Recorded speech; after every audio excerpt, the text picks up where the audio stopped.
Let us begin today with these words from Maureen Killeran. No one is ever really ready for Christmas.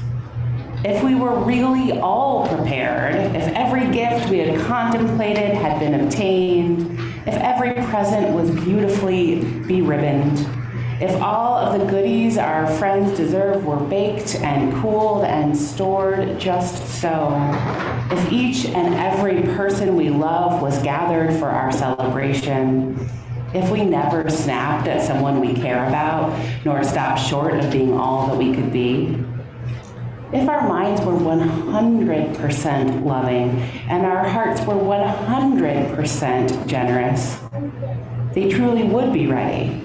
And truly, we would not need Christmas quite so much. So come Christmas, most needed of seasons, Come with the reminder that love does not depend on perfection, but on willingness to risk connection. Come into the unready manger of our hearts that we may feel the warmth of new life and give flesh to the promise of hope that cries to bring healing into our world.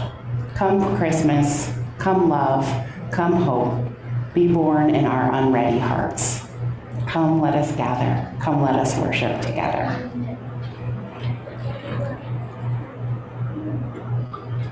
Welcome. I'm Gordon Bolar on the Sunday Services Committee, and I'd like to welcome you to our Christmas Eve morning service today. Christmas is a time that we find certain joy in the familiar things around us, but it's also a time of joy in the unexpected.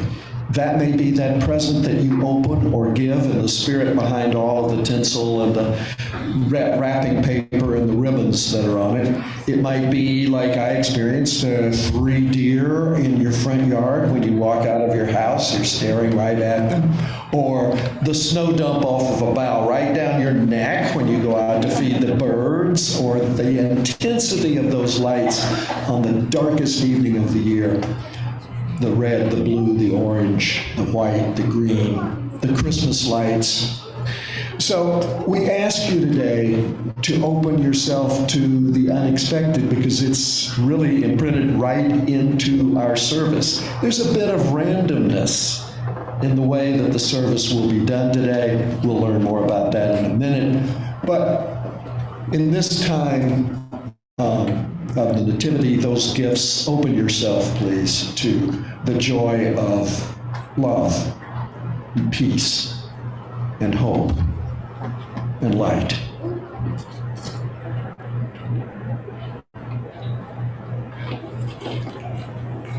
And a few announcements as we begin. This is a service for all ages. Our nursery is open, but everybody who is above nursery age is expected to stay in this room for the service.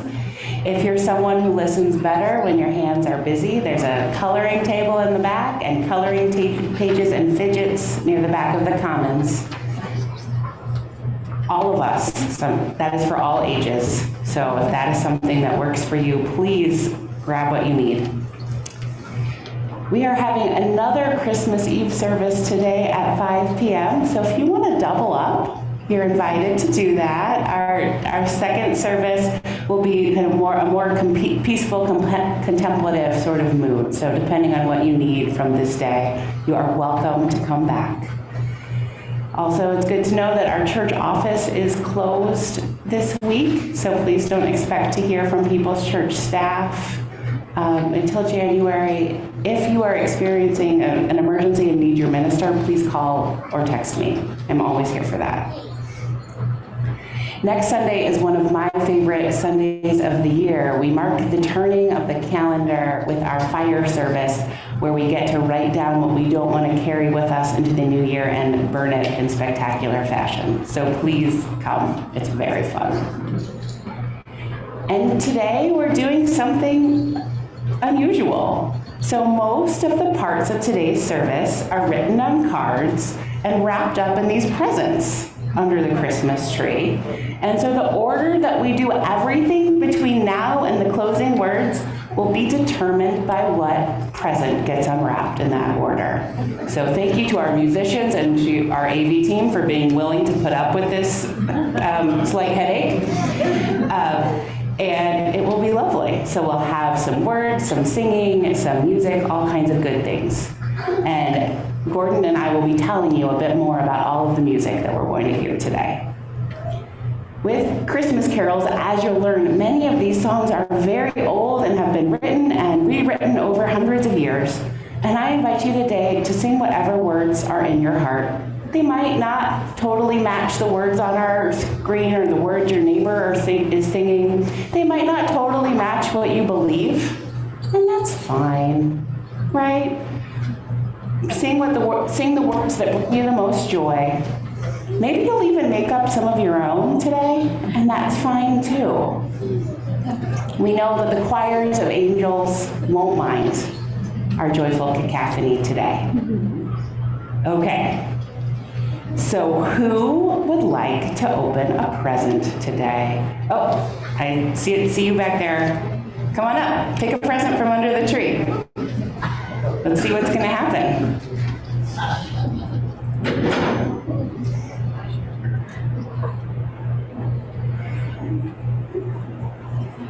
Oh, going for the big one? No, the small one, okay.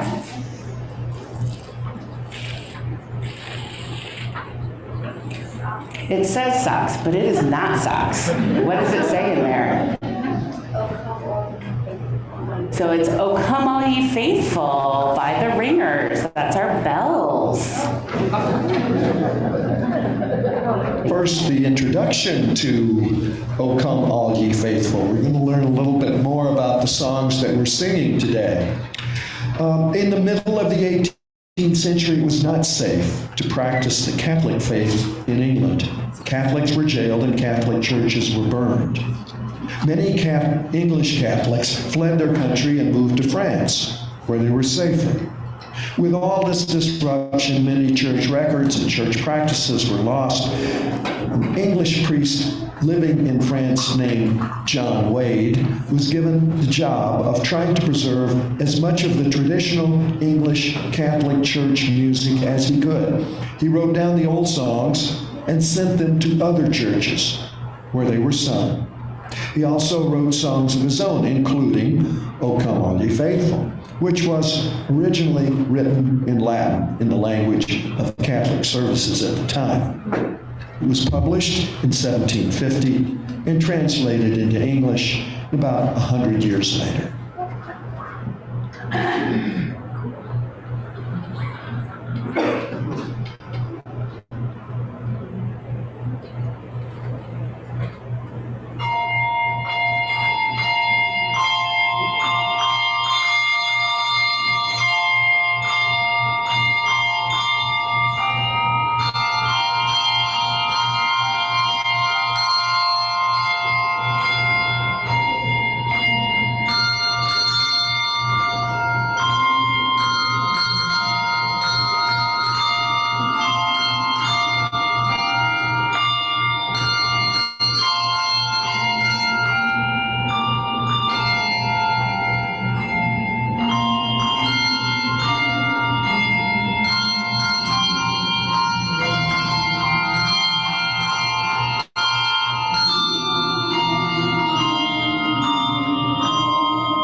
you. I think we were not expecting that to be sung along to, so that added some challenges, and good job, everybody. It's time for our next present. Oh, Aurora, do you want to come unwrap something? And pick something from under the tree.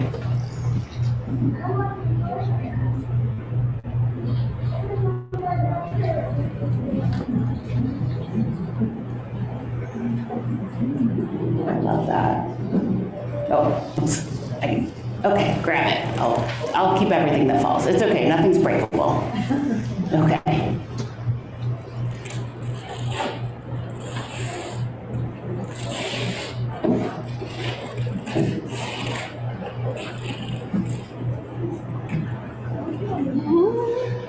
Okay, can I see? It says, Christmas time is here. So it's time for our jazz piece of the morning. So as you get set up, I'll tell us all a little bit about it.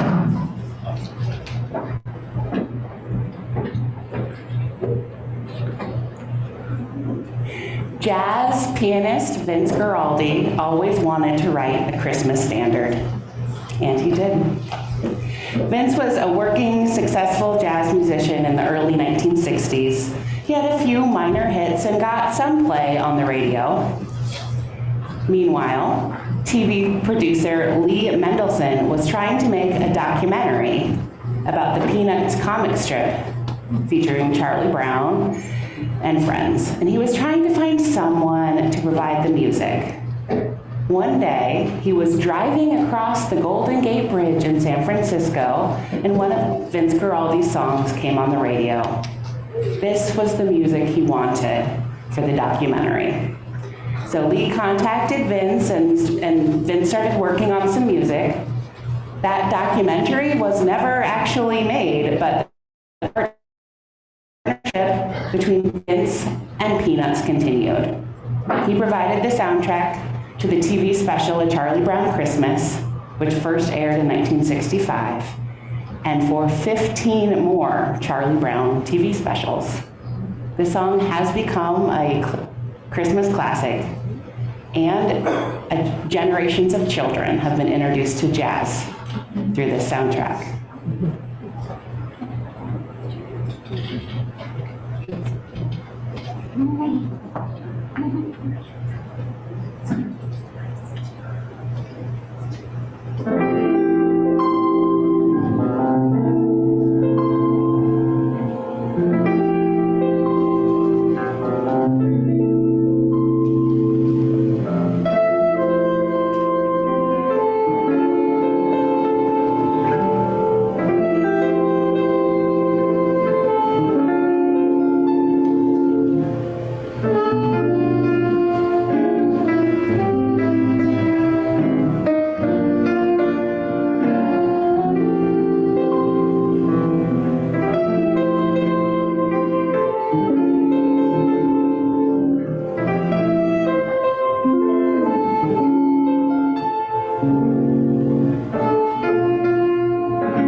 Thank you, Jennifer and Owen and Alice. Emerald, would you like to come unwrap a present? Perhaps with Devin too. Oh, yeah, come on up. I'm remembering who's been raising their hands.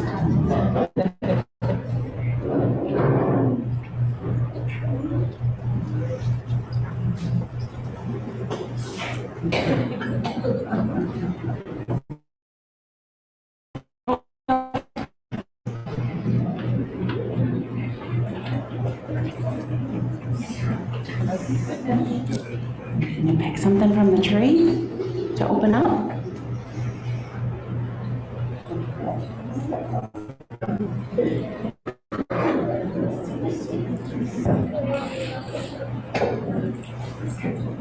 No, there's no toys, just paper in there, I'm sorry. I know, it's a little cruel what we're making the kids do today. Okay, let's open it up. Oh, let's all sing We Three Kings. Okay. Oh.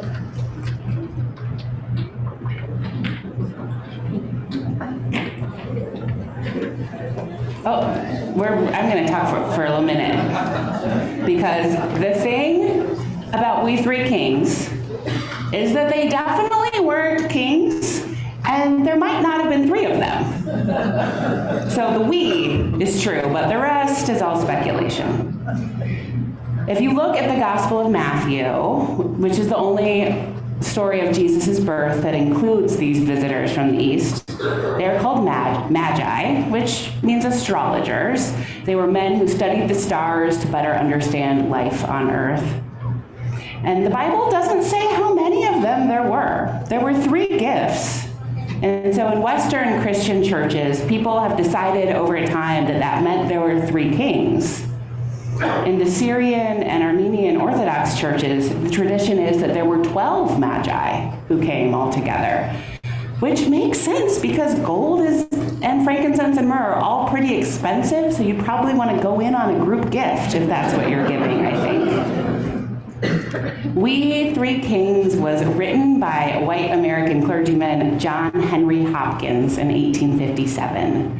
He wrote it as an epiphany gift to his nieces and nephews. An epiphany is the 12th day of Christmas. So the Christmas season, to become a Christian liturgical nerd for a minute, it begins on Christmas Day and stretches for the next 12 days. So when you sing 12 days of Christmas, it's not a countdown to Christmas, but it begins on Christmas and goes after that. And so that falls on January 6th. And it's the day that traditionally people believe that the kings, the magi, the wandering wise ones from the east arrived in Bethlehem to give gifts to Jesus.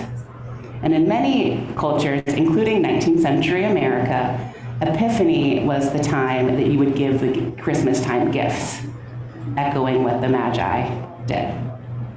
So think about that if all of you who are waiting for gifts tomorrow, if you had to wait 12 more days. Now let us all rise or get into whatever posture you sing your best, and let us sing.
Heather, would you like to come and unwrap something?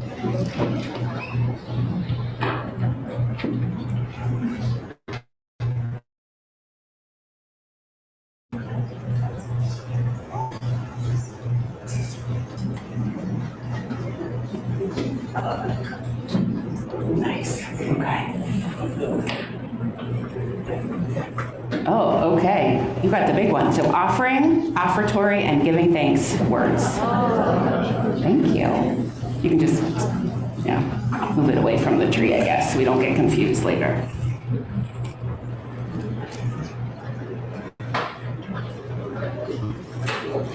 People are generous people. One of the things that I most appreciate about this church is your generosity of spirit. This is not a place that says, but we've always done it this way.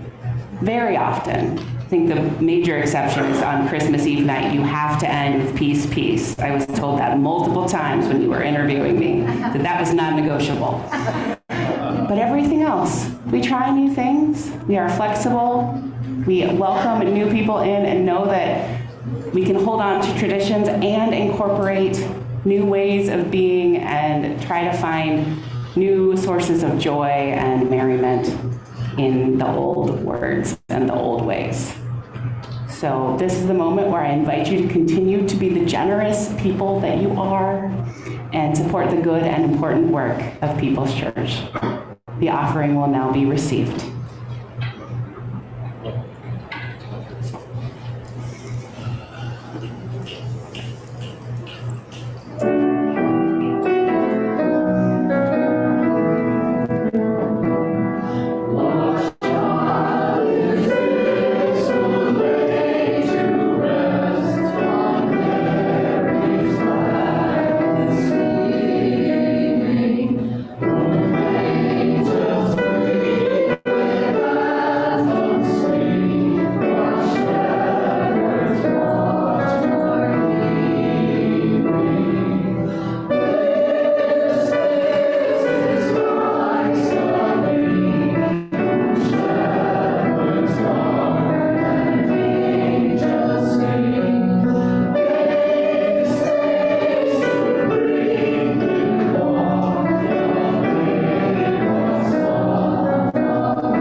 Please join me in giving thanks for all that sustains us.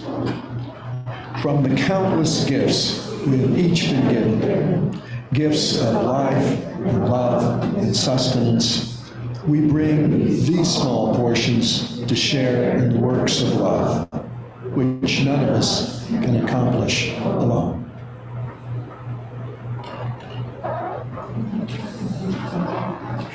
Ollie, would you like to come open a present now?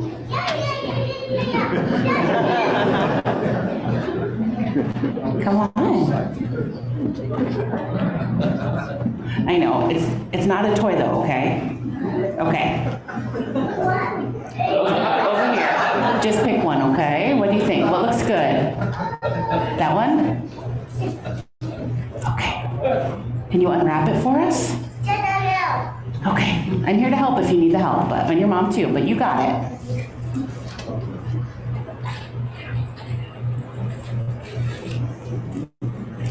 Oh, it looks like Play-Doh, but it's not going to be Play-Doh. Let's see what's inside. You want to take it to me? Oh, okay, let's open it up. Thank you all. That was so helpful. Okay. It says, it's time for joys and sorrows. Okay, I'll take the paper if you want. Thank you so much for helping. You're welcome. Thank you.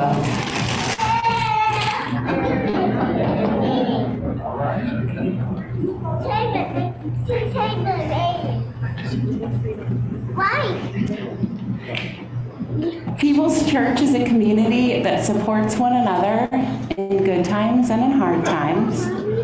One of the ways we do that is by making time when we gather to lift up the joys and sorrows and other milestones in our lives.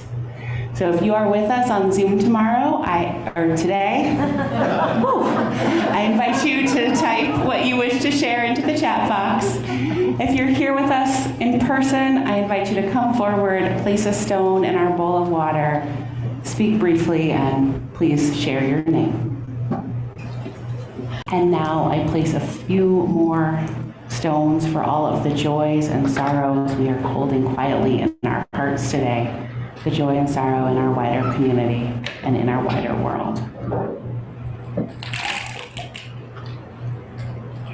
Sources of reason and radiance, sources of courage and compassion, keep watch with those who work or watch or weep this day. May the suffering be soothed. May the weary find rest. May the sick be tended. May the dying and those who love them find peace. May the joyous be shielded. May all of us know we are wrapped in a web that a love that surrounds us always, a web that connects us to all that exists.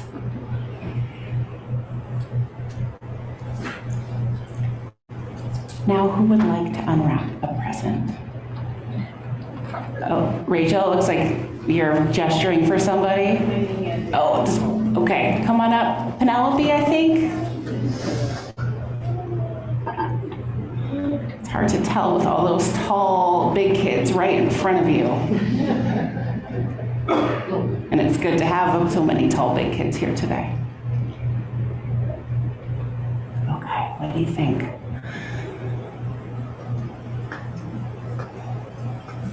Do you want to unwrap it? Let's tear the paper, okay? Do you want to help me? Yeah, there we go. Okay. Let's see what's inside. What's inside is, let's all sing Go Tell It on the Mountain. Thank you, Penelope.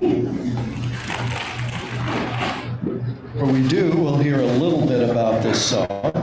Go Tell It on the Mountain. The origins of this song are among enslaved black people of the American South. It is a spiritual.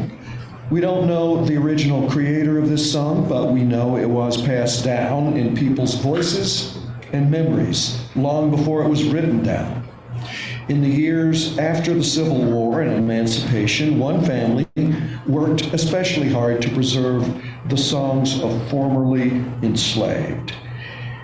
John Work and his sons Wesley Work II and Frederick Work were black musicians and scholars in Nashville who were connected with Fisk University. They traveled throughout the American South, learning and documenting the songs of formerly enslaved black communities. They preserved many spirituals that might have been forgotten, and the Work family taught these songs to the Fisk University Jubilee Singers, a world-famous singing group who performed for Queen Victoria and American presidents. The Jubilee Singers taught Go Tell It on the Mountain to the world.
DeForest, would you like to come unwrap something?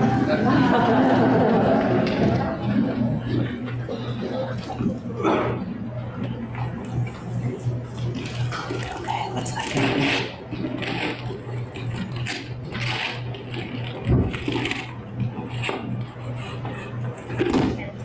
It's empty. Did I mess one up? Oh, but I wrote it on the bottom, so now we remember. Oh, what does that say? Can you read my chalice lighting? And who's lighting the chalice? You!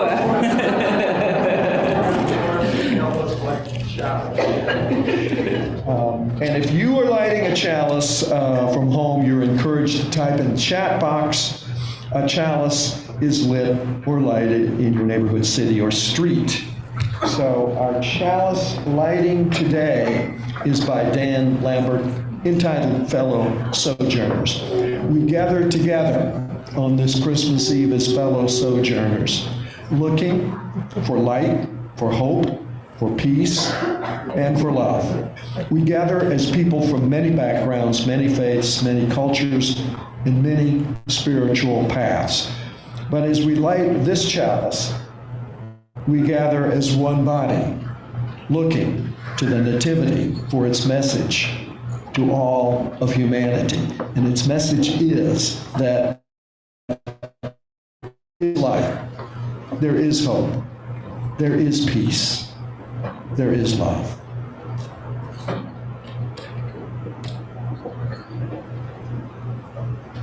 In addition to our chalice flame burning here at People's Church, there are chalices lit downtown in Grandville, Michigan, Millwood neighborhood, on Cherry Street, and in the Portage Greenbrier neighborhood. What a gift it is to be together in time, even when we aren't all together in place. Who would like to unwrap a present?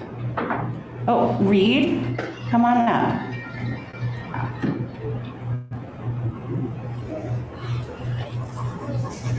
Okay, there's still a few.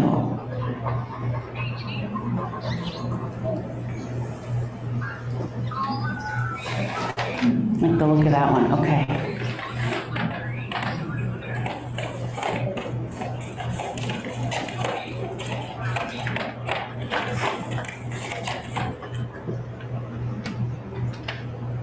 Want me to read it?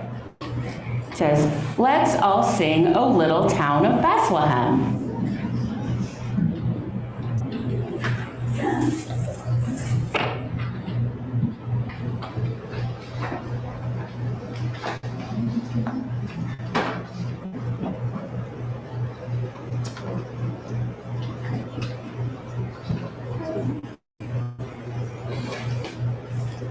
In 1865, Phillips Brooks was burnt out.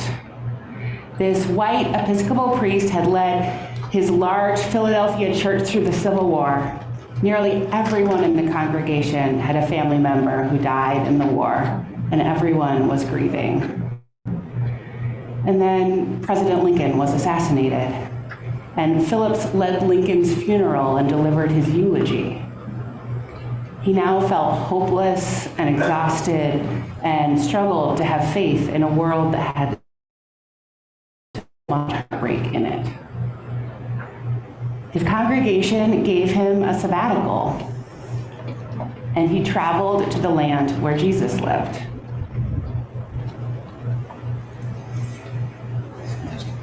On Christmas Eve, he was in Bethlehem, where he had a mystical experience. Both in the church and in the fields, and the story of Jesus just felt real to him in a way it never had before. He described it as a singing in his soul. After he returned to work renewed, Phillips tried to explain what this moment was like, but he couldn't make people understand. And after 3 years of trying to put words to the things that cannot be described in words, these few stanzas describing this experience flowed out of him, and they are the words of this hymn. And once he wrote these words, he handed them to Louis Redner, the real estate agent turned Sunday school director and organist he worked with, saying he would like a new melody to go with these words for the service on Christmas Day, which was just a few days away. No pressure. So Louis worked and couldn't write something that fit these words. And on Christmas Eve, he gave up. And as he was sleeping, the melody we are about to sing came to him entirely in a dream. So the Philadelphia church sang this new hymn that Christmas morning, and now we sing it today.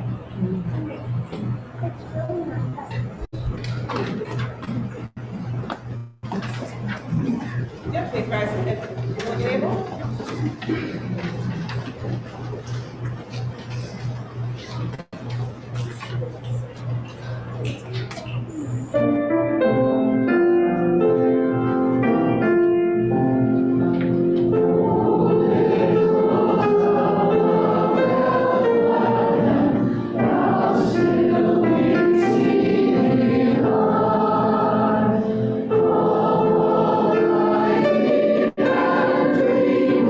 Sing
Xander, would you like to unwrap something?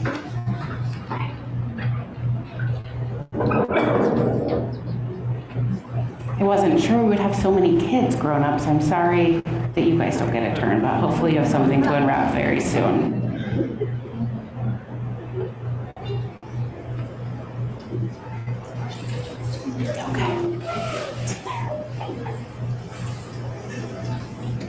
Okay, this says, angels we have heard on high by the bells. Well, a little more on that song. The origins of this song are mysterious. It was first sung in France in the 18th century, but no author is known. The refrain, Gloria in excelsis Deo, is likely much older. It has the rhythm and melody of a Latin early church chant. As one scholar writes, Gloria in excelsis Deo means in English, glory to God. A phrase that played an important part of worship at church masses dating back to the year 130 of the Common Era. During that period, Pope Telesphorus issued a decree that on that day of the Lord's birth, all churches should have special evening services.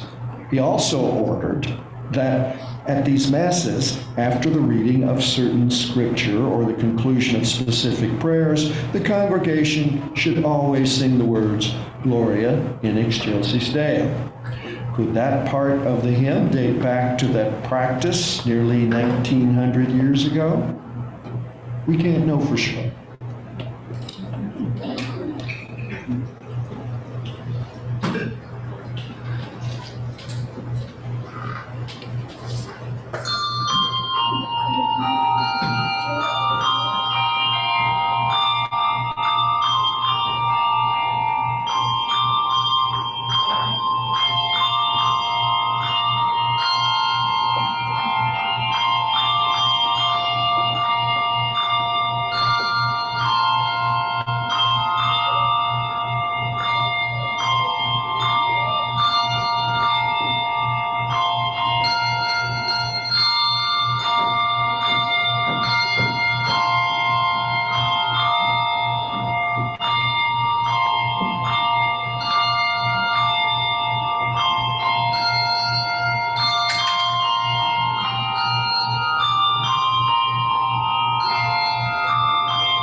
Dorothy, would you like to come unwrap something? Okay.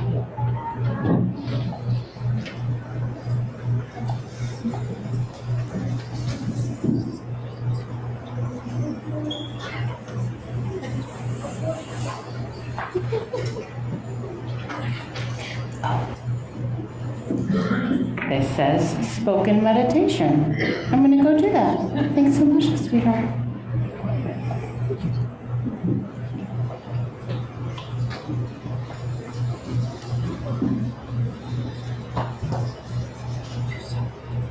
I invite you to calm your bodies and your minds. This is a Christmas prayer with 7 words by Rebecca Parker. Just over 6 years ago, the government of former President Donald Trump banned the Centers for Disease Control and Prevention from using 7 words: vulnerable, entitlement, diversity, transgender, fetus, evidence-based, and science-based. In response and in resistance, the Reverend Rebecca Parker, a Unitarian, Universalist, and Methodist minister, wrote this Christmas prayer that included all 7 of the words. So I invite you to calm your body and your spirit for a moment of prayer, and perhaps to listen especially for those 7 words. We remember the Magi, observers of stars, evidence-based seekers who found their way to kneel before a baby. May we too kneel before life's intricate mysteries, following the path of science-based searchers for truth. We remember Mary, birth mother of a revolutionary prophet, the fetus in her womb a surprise, her choice a decision to magnify her hope, the birth difficult, attended by a beautiful diversity of animals and a ragtag gathering of vulnerable people. May we too kneel at the cradle of Earth's dream for peace and dedicate ourselves to revolutionary love. We remember Joseph, unexpectant father who embraced the baby as his own, believing that every child had a God-given entitlement to love and care. May we too stand by the women and children of this world when patriarchal privilege and power threaten their freedom and put their well-being at risk. We remember the angels singing in a cold night to the overtaxed poor, promising peace and goodwill to all.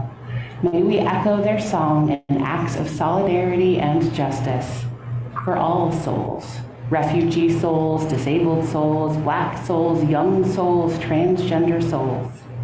May we join the holy, bold movement to bring heaven to earth. May the morning star brighten our hope for a new day, and may laughter strengthen all of our prayers. Amen. And I believe we have one more present under the tree. Is there? Oh, I saw you all the way back there, Georgina. Would you like to come up and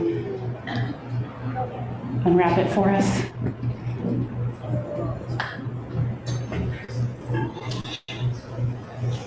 It's over there, kind of tucked in the back.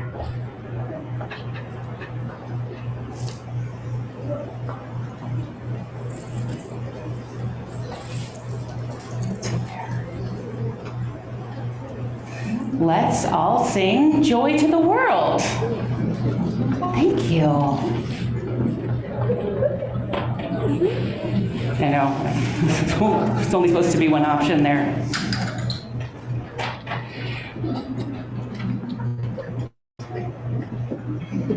Once upon a time, in the 1690s, there was a young man, a white English young man named Isaac Watts, who was bored in church. You can believe it. He complained to his father about how boring the music was.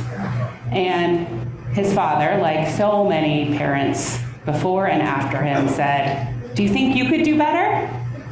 And so he started writing hymns. Isaac Watts became a famous hymn writer and Congregationalist minister. He wrote over 750 hymns, many of which are still sung today, including Joy to the World. But for its first century, Joy to the World was sung to a different tune, because the tune that some of us might know as the tune to Come Thou Font of Every Blessing, because the music for Joy to the World hadn't been written yet. So the music that we know was written about 100 years after the words by Lowell Mason, a man who worked as a banker and was a church organist on the side. He loved the German composers and wrote a hymn tune inspired by Handel's Messiah. And then he spent 3 years looking for just the right words before finding the little poem that Isaac Watts had written that everybody was singing to a different tune back then. So Lowell then found enough success as a composer that he could devote himself to his passion full time. So he gave us this tune and many others, and wanting to share his love of music with others, he founded the first public school music program in our country in Boston. So let us sing this tune made by two collaborators who were not even alive at the same time, which is a little bit of Christmas magic, I think, that they found each other so beautifully.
Thank you all for joining in this Christmas Eve experiment.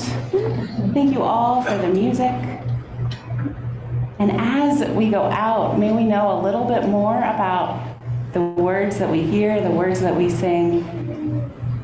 And may we know that people for hundreds of years have been crafting the things that have brought us to this moment, whether that's songs, whether that's other sources of wisdom. And may we turn to both those things and into our own hearts as we make meaning in this season. Let us go in peace and go in love.